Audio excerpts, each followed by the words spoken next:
An elderly lady was concerned about her husband's hearing. It seemed that every time she would call him, he wouldn't respond. So, the lady went to the doctor to ask his advice.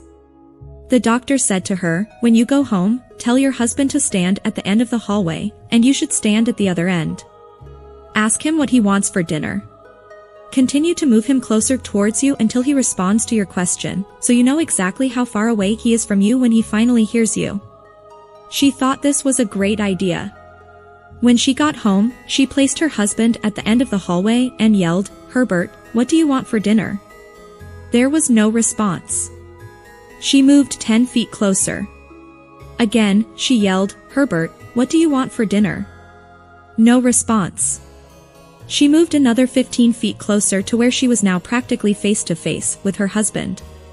She yelled even louder this time, "Herbert, what do you want for dinner?" Herbert yelled back at her, for the third time, "I want chicken." After being married for 50 years, I took a careful look at my wife one day and said, 50 years ago, we had a cheap house, a junk car, slept on a sofa bed, and watched a 10-inch black and white TV. But hey, I get to sleep every night with a hot 23-year-old girl. Now, I have a $750,000 home, a $45,000 car, a nice big bed, and a large screen TV, but I'm sleeping with a 73-year-old woman. So I said to my wife, "It seems to me that you're not holding up your side of things." My wife is a very smart woman.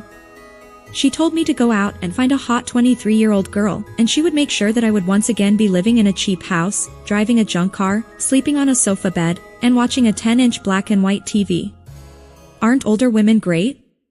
They really know how to solve an old guy's problems.